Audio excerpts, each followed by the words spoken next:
ว่าวันที่16พฤษภาคมนะพออู้ถึงวันที่16นี่พ่องนี่ก็จะโฟกัสไปหาปุ๊นะวันหวยออกแต่วันนี้มันมีเหตุการณ์ควบคู่กันไปนะในเวลาช่วงบ่ายนตวานี่ข่าวนะเกี่ยวกับอุบัติเหตุเกี่ยวกับอุบัติเหตุเกิดขึ้นก็คือรถไฟจนกับรถเมล์แล้วก็รถยนต์ตีจอดควับอยู่กับรางรถไฟที่เป็นข่าวกันตะว่าเฮาก็คงทราบตามสื่อต่างๆก็เกิดความสูญเสียทำให้บุคคลเจ้าบ้านก็เสียชีวิตกันบาดเจ็บกันก็ขอแสดงความเสียใจก็ขอแสดงความเสียใจตัวและขอเป็นกำลังใจให้บุคคลที่เปิ้นได้รับบาดเจ็บก็ขอให้ปันห่มปันหายเนี่ยศรัทธาญาติโยมทั้งหลายเฮาก็มาพิจารณาเป็นกรณีศึกษาได้ว่าชีวิตของคนเฮาแต่ละวันนี่มันก็เหมือนกับการเดินทางไกลเหมือนกับเฮาการเดินทางไกลเฮาบ่ฮู้เลยว่าวันผูกนี่เฮาบ่ฮู้ว่าวันผูกนี่กับจาดหน้าอันยังมันจะมาถึงก่อนกันระหว่างวันพรุ่งนี้กับชาติหน้าอันยังมันจะมาก่อนกันก็เหมือนกับข่าวที่เฮาได้ติดตามกันตะวันเนี้ยมันก็เกิดขึ้นในใจกลางเมืองกรุงเทพก็สร้างความสะเทือนใจการสูญเสียข่าวตั้งหลายก็เปิ้นให้ความสนใจให้ความห่วงใยให้ความห่วงใยก็คือเหตุการณ์ก็รถไฟก็วิ่งมาซึ่งก็รถไฟตั้งกรุงเทพนี่มันก็วิ่ง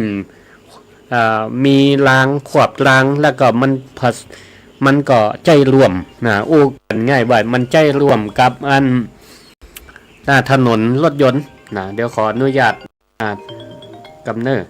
เจริญพรนมัสการพระอาจารย์เจ้าประเดี๋ยวนี้พระอาจารย์พอรายการด้วยกันจะใจละเสียงดีก็เสียงดีชัดดีเจ้าเฟซแต่วิทยุย่อมได้ฟังฟังออนไลน์เนาะออนไลน์เจ้าสาธุเราฟังพระขอโทษเจ้าพระอาจารย์เราฟังพระอาจารย์หลายวันมันซุกพระอาจารย์กับได้ออกเนาะแม่นใจพระอาจารย์ออกวันซุกเด็กก็ใจละแล้วก็มันเสาร์พระอาจารย์ออกของสวทแม่เจ้าใจแต่ว่าก็ออกอยู่เนาะแล้วก็วันติดพระอาจารย์ออกอย่างนี้วันติดวันนี้ปกติออก3 ทุ่มแต่ว่าวันนี้ออกแตนอาจารย์เปิ้นเนาะโยมก็งงอย่างพระอาจารย์แปลกแล้วก็ตีอันหูตีบนห้องอย่างก็เป็นกาวแล้วของพระอาจารย์เท่านั้นมันเป็นเวลาของพระอาจารย์ใจก็ใจละมันมีหลายเวลาโยมก็เลยบอกได้ไหนต้องทำไหนใจไปได้เพราะว่าเขาจะได้ติดตามพระอาจารย์เนาะสาธุเจริญพรสาธุค่ะขอบคุณติศรัทธาเปิ้นทำไทยเกี่ยวกับเวลาออกรายการเนาะก็มาอู้กันต่อเนาะศรัทธาญาติโยมทั้งหลายแม้แต่สำนักข่าวต่างประเทศเพิ่นก็ติดตามตะวันนี้ให้ความสนใจเพราะมันเป็นเรื่องเกี่ยวกับการสูญเสียของคนทั้งหลายแล้วก็มันก็เป็นอุบัติเหตุแล้วก็เป็นเพราะด้วยเหตุสาเหตุถ้าเฮาพิจารณาตามหลักอริยสัจสี่มันก็ด้วยเหตุปัจจัยหลายอย่างเกี่ยวกับการจราจรติดขัดก็อย่างที่ว่าตะเกียรถไฟมันใจรวมกับถนนที่รถยนต์รถเครื่องสัญจรไปมามันก็ต้องแบ่งกันปกตินี่กติกาของเปิ้นก็จะมีกันกั้นแนวจราจรอยู่มีเส้นบ่ให้วิ่งผ่านในขณะเวลารถไฟจะมาเปิ้นก็มีการเตือนอยู่แต่ปรากฏว่าการจราจรมันติดขัดแล้วก็รถเมล์นี่ก็จอดค่อมหลังรถไฟอยู่จะไปหน้าก็ไปบ่ได้ถอยก็ถอยบ่ได้รถจอดยาวกันยาวเหยียดแผงกั้นก็ลงบ่ได้มันเป็นระบบอัตโนมัติถ้ามีสิ่งใดมาขวางกั้นมันก็ลงบ่ได้นี่มันก็เลยเกิดอุบัติเหตุขึ้นรถไฟนี่กว่าจะเบรกได้นี่มันบ่ใช่ง่ายๆเนาะมันก็เลยพาให้จนรถเมล์ซึ่งก็มีผู้โดยสารอยู่ตั้งใน ไปบ่ปอไฟก็ลุกไหม้ติดตามข่าวพอนี่ศรัทธาญาติโยมเฮาก็น่าหันอกหันใจน่าเอ็นดูเนาะบางคนนี่ก็พยายามที่จะเอาตัวเข้าเอาตัวหนีบางพ่องก็ถอยหน้าถอยหลังก็บ่ได้รถมันติดบางพ่องก็ต้องหนีจากไฟมันลุกขึ้นมาโอ้ก็ด้วยตีว่าหน่วยต่างๆนี่ก็ทำงานนักเหมือนกันแข่งกับเวลาพยายามปาคนเจ็บออกจากรถแล้วก็ช่วยกันดับเพลิงคนละไม้คนละมือนี่เขาก็จะหันได้ว่าเวลามันยามจนยามเจ็บยามจากคนเฮาตั้งหลายก็มานิ่งดูได้ป้ากันป้ากันมาช่วยนี่แต่ทั้งนี้ทั้งนั้นมันก็สุดวิสัยบางคนก็เสียชีวิตไปเฮาตั้งหลายก็ส่งใจแผ่กุศลไปให้เปิ้นส่วนคนที่เปิ้นได้รับบาดเจ็บก็เข้าสู่โรงพยาบาลรับการรักษาเฮาก็ส่งจิตส่งใจให้เปิ้นนั้นได้หายได้หายจากอาการเจ็บไข้ได้ป่วยศรัทธาญาติโยมทั้งหลายก่อนที่เฮาจะพิจารณาตามหลักธรรมนี่ก็ขอใจพื้นที่ตรงนี้แสดงความเสียใจต่อครอบครัวที่เปิ้นสูญเสียบุคคลอันเป็นที่ฮักไปบางเทื่อออกจากบ้านไปทำการทำงานยามตอนแรงจะปิกเบิดถึงบ้านถึงจองสักกำก็ขอแสดงความเสียใจขอให้กำลังใจกับผู้ที่เปิ้นสูญเสียบุคคลนั้นเป็นที่ฮักไปถ้าเฮาพิจารณานี่อุบัติเหตุที่มันเกิดขึ้นนี่ก็เกิดขึ้นหลายครั้งหลายคราเกิดขึ้นหลายครั้งหลายคราเมื่อต้นปีเดือนมกราผ่านมานี่ก็มีข่าวที่ทางภาคตะวันออกเฉียงเหนือภาคอีสานก็เคลนตีสร้างหล่นทับรถไฟโดยสารที่กำลังวิ่งมาผู้บาดเจ็บผู้เสียชีวิตก็หลายผู้หลายท่านนี่สิ่งทั้งหลายเหล่านี้บางเรื่องมันก็เกิดขึ้นมาโดยที่เฮาบ่ได้ตั้งเนื้อตั้งตัวมันบ่ได้ตั้งเนื้อตั้งตัวถ้าเฮามาพิจารณาพอแล้วว่าชีวิตของเฮานี่เปราะบางเหมือนกันมันแขวนอยู่บนเส้นได้บางๆที่ชื่อว่าความประมาทเพียงเสี้ยววินาทีเดียวสิ่งที่เฮาคิดว่าการที่เฮารถติดนี่บางเทื่อนี่เฮาก็หันอยู่เปิ้นก็เอาภาพวงจรการสัญจรปกติมาให้พอ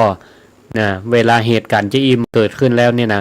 ก่อนหน้านี้เนี่ยเวลาเปิ้นเตือนว่าจะมีรถไฟมาเปิ้นจะมีแผงกั้นบางเทื่อนี่มีแผงกั้นคนเฮานี่ก็ยังจะลูบกันอยู่ขนาดมีแผงกั้นกันยังซอกแซกไปอยู่รถเครื่องทั้งหลายนี่ก็เหมือนกันรถเครื่องนี่มันใจพื้นที่มันนักเวลาเปิ้นมีแผงกั้นก็ยังจะพยายามซอกแซกไปอยู่บางทีนี่เฮาก็ควรจะคิดสักน้อยหนึ่งว่าถ้าเกิดรถมันมีปัญหามันยุดมันกลางค่อมรางรถไฟเนี่ยมันจะเป็นจะใดเพราะฉะนั้นเนี่ยถ้าเปิ้นมีกติกามีกติกามีกฎจราจรจะใดเนี่ยเฮาใส่ใจสักน้อยหนึ่งเฮาได้เคารพกติกามารยาทต่อสังคมมันอย่างต่างๆเนี่ยมันก็จะลดความประมาทลงได้ลดความประมาทลงได้บางพ่องเนี่ยบอกก็จะอันเอาแต่ฟังรีบฟังว่าทำเวลาว่าแข่งกับเวลาจนเกินไปเปิ้นมีสัญญาณบางพ่องติดไฟจราจรบนมีไฟเหลืองเฮือเฮานี่ชะลอแต่บางคนคิดมุมกลับเพื่อเร่งเพราะว่ามันจะแดงละมันจะเสียเวลาไปแหมหลายนาทีนี่บางคนกึดจะอีแต่ถ้ามุมกลับเฮามองว่ายอมเสียเวลาไปสักน้อยเพื่อบ่ประมาทชีวิตเฮาก็จะได้มีอายุมันยืนยาวต่อไปแหมแต่พยายามมัจจุราชนี่ มันบ่ได้คำนึงถึงหรอกเนาะเวลามันมาเกิดขึ้นเนี่ยนะบ่ได้คำนึงบ่ได้ลดหย่อนผ่อนตามเนี่ยถ้าเฮากึดไปไกลๆนะเฮากึดไปไกลๆว่าความหีบความฝังของเฮาเนี่ยนะมันก็จะลดลงนะบ่หีบบ่ฝังสักนะ1 นาที2 นาทีก็คงบ่เป็นหยังคนตีรออยู่ตั้งบ้านมีอยู่นะพ่อแม่ลูกหลานตันเต้ามีอยู่นะถ้าเฮาเคารพนะกติกาเคารพกฎจราจรนะไปตามระเบียบของเปิ้นเนี่ยมันก็บ่มีหยังเนาะบ่มีหยังเกิดขึ้นมันก็เป็นไปตามภาษิตที่พระพุทธเจ้านะได้ตรัสเอาไว้นะอยู่เป็นประจำเฮากับฟังอยู่ตลอดนะเวลาพระเทศน์อัปปมาโทอัปปมาโทมัจจุโนปะทังความประมาทความประมาโทมัจจุโนปะทังเนาะความประมาทเป็นหนทางแห่งความตายอัปปมาโทอมัตตะปะทังนะก็แปลว่าความบ่ประมาทเป็นหนทางแห่งความบ่ตายหรือว่าผู้ใดประมาทนะผู้ใดประมาทนะผู้นั้นก็นะแม้ยังมีชีวิตอยู่ไปมาหายใจเข้าอยู่เข้าออกก็มีค่าเท่ากับความตายเปิ้นว่าจะได้ว่าพระพุทธเจ้าถึงตรัสว่าความประมาทคือคนที่ตายแล้วก็เพราะว่าคนประมาทคือคนที่ปล่อยปละละเลยบ่ได้สร้างสมคุณงามความดีบ่ระมัดระวังในการใช้ชีวิตปล่อยกิเลสปล่อยความอยากนำทางชีวิตคนอย่างในเปิ้นเรียกว่าในตังธรรมเปิ้นห้องว่าตายไปจากความดีตายไปจากสติปัญญาแม้ร่างกายมีอยู่จิตวิญญาณนั้นก็มืดบอดละเพราะห่างหายจากความประมาทไปทีนี้เฮาก็ลองมาตั้งคำถามว่าอุบัติเหตุที่เกิดขึ้นจะเนี่ยเฮามาถอดรหัสมาเตือนสติโมเฮาตั้งหลายได้ว่าเฮาก็ต้องใส่ใจต้องรักษากติกากฎอย่างต่างๆและก็บ่ประมาทบ่ประมาทเอาไว้สิ่งแรกที่เฮาควรมีไว้ก็คือเบรกเบรกของใจนี่ตัวการสำคัญที่ทำให้เกิดอุบัติเหตุทุกครั้งบอกว่าจะเป็นของคนไกลตัวหรือว่าตัวเฮาก็ตามเนาะมันบ่ใจแค่เครื่องยนต์ที่มันขัดข้องมันบ่ใจแค่เพราะถนนลื่นอย่างหน้าฟ้าหน้าฝนนี่ถนนมันมืดเนาะการขับรถขับลาอย่างต่างๆทุกสิ่งทุกอย่างมันก็ล้วนแต่เป็นสาเหตุของการเกิดอุบัติเหตุได้แต่ทั้งนี้ทั้งนั้นเนี่ยเฮาก็ต้องมาพิจารณาระบบเบรกของใจเฮานี่ว่าเฮาสร้างเบรกใจของเฮานี่ตันก็ศรัทธาญาติโยมทั้งหลายฮู้จักเบรกของใจก็ในทางธรรมะเบรกของใจนี่มีอยู่2ตัวก็คือสติความระลึกได้สัมปชัญญะความรู้ตัว2อย่างนี้ถือว่าเป็นธรรมมีอุปการะเป็นธรรมที่คอยคุ้มครองเฮาทั้งหลายเอาไว้เวลารถมันวิ่งถึงตั้งก้งตั้งแยกกาอย่างต่างๆเนี่ยเฮาก็ต้องสำรวจตัวตามมีสติอยู่ตลอดเวลาพอสัญญาณต่างๆให้ดีอย่างตั้งแยกมันมีป้ายเตือนอย่างพ้องมีเลี้ยวซ้ายผ่านตลอดหรือว่าเลี้ยวซ้ายต้องรอสัญญาณไฟเฮาก็ต้องพอดีๆอันนี้แหละคือกระบวนการที่เฮามีสติมีสติโดยผ่านผัสสะผัสสะก็คือการกระทบระหว่างตาหันพอสำรวจมีสติเมื่อสัปดาห์ผ่านมาอาจารย์ท่านหนึ่งที่เป็นเพื่อนร่วมงานทีมมจรก็เหมือนกันเปิ้นก็เล่าให้ฟังว่าขับมาก็เป็นปกติขับรถยนต์ส่วนตัวมาสายลำปางเงาเปิ้นก็บ่ได้ขับเร็วอย่าง ขับมาโดยปกติแต่ว่าฝนมันเพิ่งตกเสร็จเนาะถนนหนทางก็มึนแล้วก็ทางสายลำปางเงานี่ก็ทางโค้งพอสมควรเปิ้นก็ขับมาเนี่ยเปิ้นว่าดีนะมีสติเนี่ยเห็นบ่เพราะมีเบรกตั้งใจเนี่ย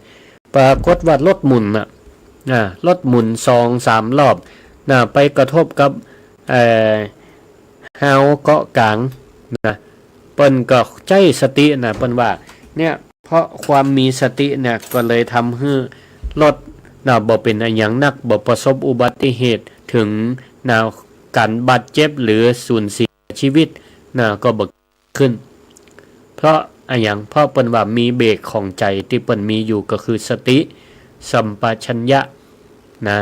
เนี่ยมันก็จะช่วยเฮาได้เนอะศรัทธาญาติโยมท่านทั้งหลายแต่ถ้าในทางตรงกันข้ามในทางตรงกันข้าม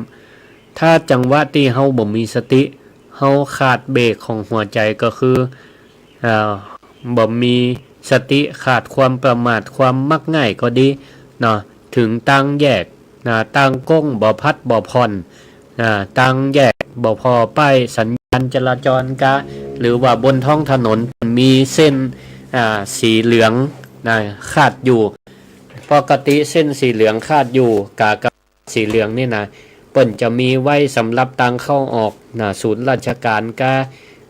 โรงเรียนสถานศึกษาเนี่ยเปิ้นมาฮื้อเวลามันจะมีไฟแดงอยู่นี่เปิ้นมาฮื้อค่อมมาฮื้อไปรถจอดค่อมเส้นทับสีเหลืองเพราะว่าเวลารถเข้ารถออกเนี่ยมันจะได้สะดวกจะเนี่ยฮื้อจราจรบัดติดบัดขัดก็ส่วนหนึ่งและลดอุบัติเหตุอย่างเช่นเนี่ยตั้งรถไฟเนี่ยรางรถไฟแล้วมันเป็นทางรถยนต์วิ่งผ่านตัวเปิ้นก็จะมีเส้นสีเหลืองเอาไว้เวลาถ้าเปิ้นกั้นแนวกั้นแผงเวลารถไฟมาเนี่ยเปิ้นมาฮื้อล่ำเส้นเปิ้นมาฮื้อล่ำเส้นก็เพราะเหตุนี้แหละถ้าเกิดไปล่ำเส้นแล้วเนี่ยแผงกั้นก็ลงบ่ได้รถก็ติดอยู่อย่างอันพอรถไฟมาเนี่ยมันเบรกบ่ได้ละพอเบรกบ่ได้ก็ต้องเกิดการปะทะเกิดการจนกันอย่างนี้เนี่ยเพราะบางทีบางเดือนเนี่ยคนเฮาเนี่ยก็ด้วยเพราะความประมาทขาดเบรกตั้งใจนี่แหละเพราะคิดว่าบ่เป็นอย่างน่ารถไฟมาง่ายๆเตื้อเฮียรถไฟมาง่ายๆเตื้อเดี๋ยวแหมน้อยเดียวก็จะพ้นละอย่างอีเป็นต้นเนี่ยถ้าเฮามีสติมันก็ทำให้เฮานั้นลดความประมาทลงได้และก็บ่มีอุบัติเหตุเกิดขึ้นกับเฮาเนี่ยหลังจากเหตุเกิดขึ้นแต่ว่าวันนี้ข่าวต่างๆเพิ่นก็ไปจับตาพอว่ารถต่างๆนี่ยังจอดค่อมหลังรถไฟอยู่ก็ถึงแม้ว่าตั้งหน้ารถมันจะติดรถมันจะติดไฟแดงอย่างจอดกันเรียงกันเป็นแถวแม้ว่ารถไฟยังบ่มาเตื้อก็บ่ควรจะไปจอดค่อมบ่ควรจอดค่อมหลังรถไฟเนอะศรัทธาญาติโยมทั้งหลายเฮาก็ต้องเว้นระยะถ้าหันวัดลายตังปุ้นมีรถติดไฟแดงอยู่เฮาก็ควรติดไฟแดงอยู่ลายตังเพถ้าสมมุติว่ารถไฟมาเพิ่นก็จะได้แปะกั้นแนวแผงไว้แล้วรถไฟก็จะไปผ่านไปปกติเฮาก็บ่มีอุบัติเหตุอันใดสายลำปางเฮานี่ก็มีเนาะถนนที่ว่าต้องวิ่งผ่านรางรถไฟนี่สายตังนากวมตังนากวมเหนือนากวมใต้นี่มีอยู่เพราะฉะนั้นเนี่ยเฮาก็อย่าได้คิดว่ามันเป็นเรื่องไกลตัวก็ใกล้ตัวเฮาเหมือนกันถ้าเฮามีโอกาสได้ครับรถขับลาไปตังปุ้นเนี่ยก็ต้องพอซ้ายพอขวาพอสัญญาณให้ดีๆให้มีเบรกตั้งใจเอาไว้มีเบรกตั้งใจเอาไว้เฮาก็จะได้ปลอดภัยคือศรัทธาญาติโยมทั้งหลายเปรียบรถไฟที่กำลังวิ่งมาเนี่ยเหมือนกันเวลาและความเปลี่ยนแปลงธรรมชาติของรถไฟนี่คืออย่างคือมันจะวิ่งบนรางของมันมีตารางเวลาที่แน่นอนมันบ่เคยหยุดรอภัยถึงที่มันควรจอดมันก็ต้องจอด ถึงตีมันควรไปมันก็ไปอันนี้แหละ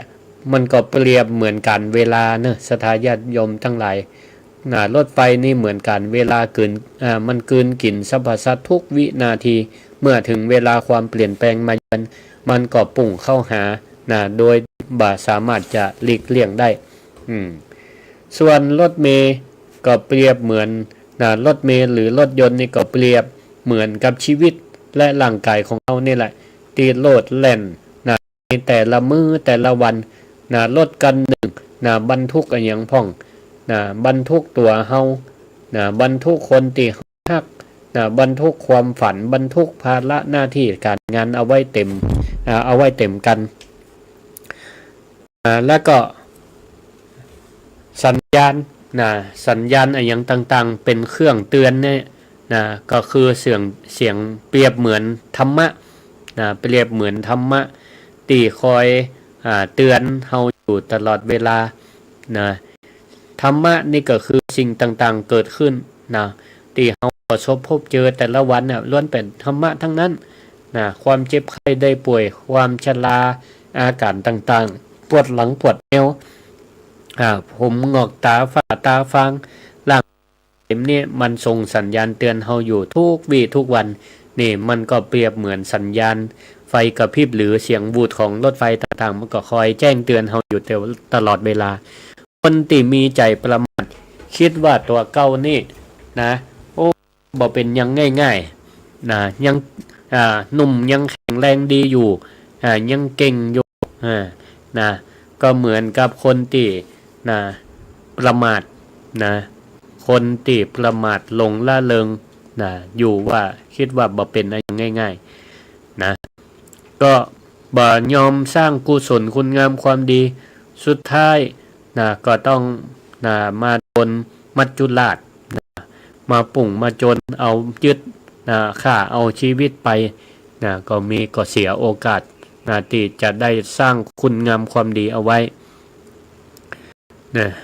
บางคนก็เคยมาอู้จ่ากับตมาว่าท่านอาจารย์ผมก็บ่ได้ประมาทเวลาขับรถแต่มั่นใจว่าขับรถนี่เครื่องลังห้อยผ้าอย่างก็ดีมีผ้าเครื่องกุลุนแคล้วคลาดปลอดภัยแต่ว่าจะใดคิดว่าไปไหนนี่ก็คิดว่าปลอดภัยแน่นอนแต่ศรัทธาญาติโยมทั้งหลายสิ่งเหล่านั้นก็เป็นสิ่งยึดเหนี่ยวทางด้านจิตใจให้กำลังใจเนาะแต่ว่าก็บ่สามารถจะช่วยได้ถ้าเฮายังบ่มีเบรกตั้งใจเนี่ยเฮาบ่มีสติสัมปชัญญะเนี่ยบางคนอย่างก็มีเรื่องเล่าที่ว่าหลวงพ่อคูณสมัยเปิ้นมีชีวิตอยู่คนก็ไปถามเปิ้นหลวงพ่อทำไมพระหลวงพ่อไม่ศักดิ์สิทธิ์เลยผมห้อยคอไว้แล้วผมก็ขับรถไปชนอุบัติเหตุทำไมหลวงพ่อไม่ช่วยผมเลยวะหลวงพ่อก็ถามมึงขับเท่าไหร่ขับ120ว่ะขับ120หลวงพ่อว่าโอ้แค่100กูก็โดดแล้วอันก็มันก็ต้องแยกออกจากกันเนาะสิ่งตั้งหลายเนี่ยบ่สามารถจะปกปักรักษาเวลาเฮามีความประมาทได้เพราะฉะนั้นเฮาก็ต้องมีสติในการกำกับคือเฮานั้นสามารถดำเนินชีวิตอยู่กับปัจจุบันก็อยู่อย่างมีสติทำอย่างบ่ว่าแสดงออกมาทางกายทำอย่างก็มีสติอยู่กับปัจจุบันขณะถ้าสติของเฮาอยู่กับปัจจุบันขณะบ่ต้องห่วงอนาคตมันตึงดีมันตึงดีแคล้วคลาดปลอดภัยทุกสิ่งทุกอย่างถึงแม้ว่ามันจะเกิดอุบัติเหตุเกิดขึ้นมันก็บ่นักบ่หนาเพราะเฮายังมีสติอยู่กับเนื้อกับตัวอยู่ตลอดเวลาอยู่ตลอดเวลามีเทวทูตสูตรมีใจคนหนึ่งตอนมีชีวิตอยู่นี่แกก็เป็นคนประมาทบ่สนใจในศีลธรรมบ่เคยเข้าวัดทำบุญพอจะละโลกนี้ไปวิญญาณของแกนี่ก็ไป ปรากฏอยู่หน้าบัลลังก์พญายมราชในยมโลกนะพญายมราชนั้นเปิ้นก็เป็นคนทรงความยุติธรรมเปิ้นก็มองลงมาแล้วถามใจคนนั้นด้วยเสียงดังกังวานว่าดูก่อนบุรุษตอนที่เจ้าเป็นมนุษย์อยู่บนโลกเจ้าบ่เคยหันเทวทูตหรือผู้ทรงสารเตือนภัย3อย่างที่ข้าทรงไปเนี่ยทรงไปเตือนเจ้าเธอมาหันพ่องเลยกะใจคนนั้นก็ทำหน้าเหลอลางงตอบว่าบ่เคยหันหรอข้าพเจ้าจำได้ว่าหันแต่คนเดินไปเดินมาหันกับป้ายโฆษณาหันสัญญาณไฟแดงหันไม่กั้นรถไฟกะแต่ข้าพเจ้าก็ยังขับฝ่ามันตลอดมาได้สนใจแล้วเทวทูตของท่านที่ว่าทรงไปเตือนเนี่ยหน้าตามันเป็นจะใดพญายมราชก็ถอนหายใจเงาแล้วก็เลยอธิบายว่าเทวทูตที่หนึ่งก็คือตอนที่เจ้าเป็นคนเจ้าเคยหันคนแก่ที่หลังค่อมผมงอกฟันเขี้ยวหล่อนนางเหี่ยวย่นเดินงกเงินกำไม่เท่าไปพ่องเกาะอันนั้นแหละคือเทวทูตของข้าเป็นเหมือนสัญญาณไฟเหลืองติเตือนเจ้าฮู้ว่าร่างกายนี้กำลังเสื่อมสลายเจ้าจงรีบทำความดีเจ้าเกยหันก่อชายคนนั้นก็พยักหน้าว่าเกยหันครับทีนี้เทวทูตที่สองเจ้าเกยหันคนเจ็บคนป่วยก่อตีนอนปวดล่องอดโอยลูกไปไหนมาไหนบ่ได้เกยหันก่ออันนั้นแหละคือเทวทูตของข้าเปรียบเหมือนสัญญาณไฟแดงละตีเตือนให้เจ้าได้ฮู้ว่าร่างกายของเฮานี่มันบ่ใจของเฮาบังคับบ่ได้ความเจ็บป่วยรออยู่เจ้าก็อย่าได้ประมาทเกยหันก่อนใจคนนั้นก็ก้มหน้าแล้วก็ตอบไปว่าก็หันอยู่มันตามโรงพยาบาลต่างๆครับพญายมราชก็ได้ต่อไปว่าเทวทูตที่สามเจ้าเคยหันคนตายก่อนที่ถูกนำไปประกอบพิธีกรรมทางศาสนาหรือคนที่ประสบอุบัติเหตุก่อนตามท้องถนนหนทางต่างๆหรือที่ต่างๆตามสื่อต่างๆอันนั้นแหละคือเทวทูตองค์สุดท้ายของเราเหมือนไม่กั้นตังรถไฟที่จะลงมาปิดกั้นเตือนสติว่าชีวิตนั้นมาถึงจุดสุดท้ายแล้วหมดเวลาทำความดีแล้วเจ้าเกยหันก่อชายคนนั้นก็ตอบเสียงสั่นว่าเกยหันครับพญายมราชก็เลยเตือนแล้วก็เสียงดังว่านั่นแหละทั้งที่เจ้าหันสัญญาณเตือนภัยชีวิตอยู่ทุกเมื่อเชื่อวันแต่เจ้ากับประมาทมายอมตระหนักหู้มายอมสร้างกุศลคุณความดีบ่ยอมสร้างเบรกของหัวใจบ่สร้างเบรกกิเลสตัณหาปล่อยให้มันมาครอบงำจิตใจมัวแต่ย่ำคันเร่งให้ชีวิตนั้นเป็นไปตามใจชอบของตัวเก่าบ่ได้ฟังความคิดเห็นบ่ได้ฟังคำเตือนของคนรอบข้างเลยคิดว่าตัวเก่านี่เก่งที่สุดยังหนุ่มยังสาวอยู่คิดว่าตัวเก่านี่จะบ่แก่บ่เจ็บบ่ตายในมือเวลาเจ้าฝ่าสัญญาณเตือนของข้า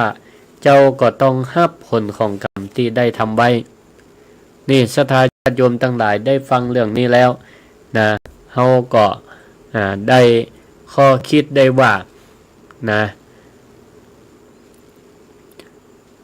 เฮาท่านทั้งหลายนั้นอย่าได้ประมาท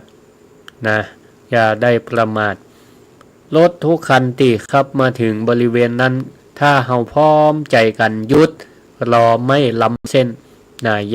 แล้วก็รักษากติกายังเป็นระเบียบเรียบร้อยเนี่ยเหมือนกับเหตุมันเกิดขึ้นแล้วเนี่ยวันนี้ข่าวทั้งหลายก็ไปจับกล้อง บอกว่ารถทุกข์กันก็เคารพกติกาอยู่ดีนะรถทุกข์กันก็ขับมาถึงบริเวณก็พร้อมใจกันยุดล้อบล่ำเส้นกันเหรอมันก็ทำให้เฮานั้นได้อยู่ดูอยู่ดีมีสุขนะก็สรุปแล้วก็คือหนึ่งหยุดหยุด2ดู3ฟังหยุดก็คือเฮานั้นหยุดสร้างเบรกของหัวใจเอาไว้มีสติอยู่ตลอดเวลาดูก็พิจารณาด้วยปัญญามีสติอย่างรอบคอบดูเส้นดูสัญญาณอย่างต่างๆฟังก็คือเคารพกติกาสังคมเอาไว้ก็จะทำให้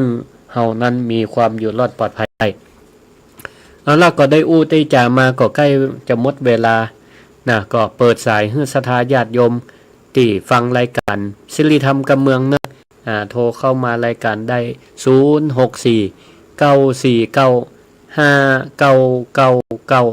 064-949-5999วันนี้อาจจะติดคัดตอนเบื้องต้นน้อยหนึ่งก็ขอสุมาอภัยกับศรัทธาญาติโยมท่านทั้งหลายก็โทรเข้ามาแนะนำรายการกันได้เนอะโทรมาละเจริญพรแม่อ้อยตามนมัสการเจ้าครับฟังอยู่ล่ะฟังอยู่นี่เจ้าเนี่ยขนมเรียบร้อยเนี่ยขนมกุ้ยดีอันนี้น้ำมะเป้าด้วยโด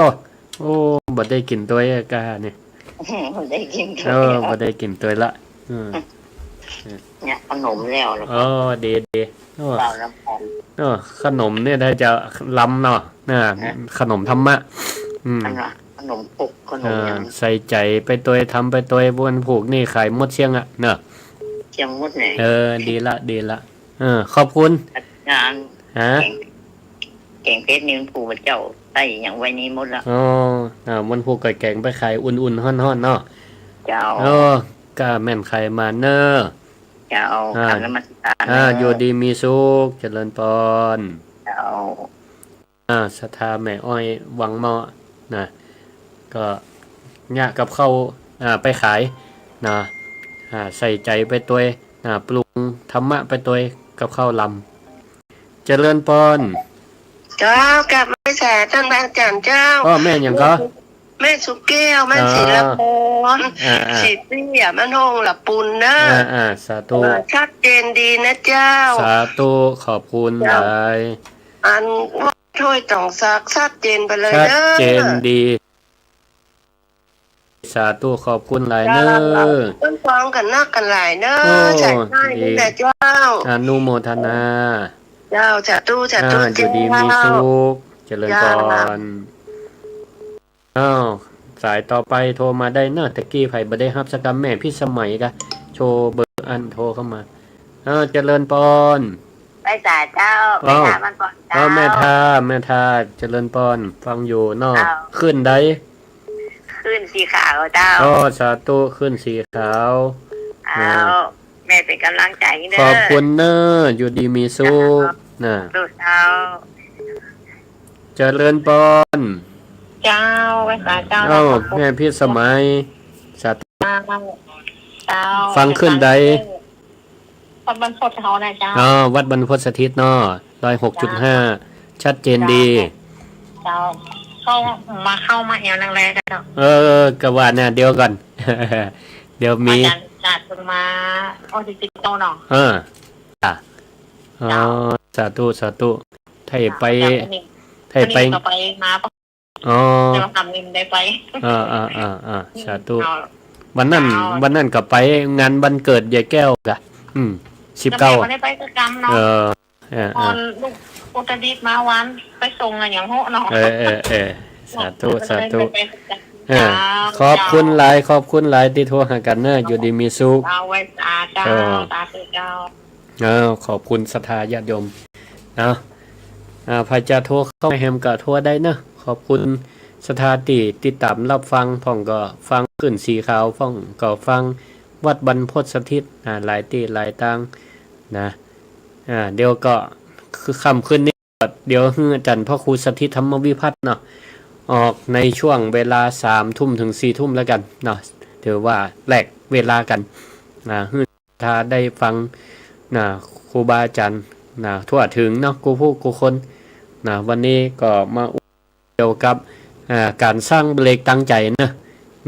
ติดเบรกกันไว้กูผู้กูคนทุกเวลาทุกเมื่อเชื่อวัน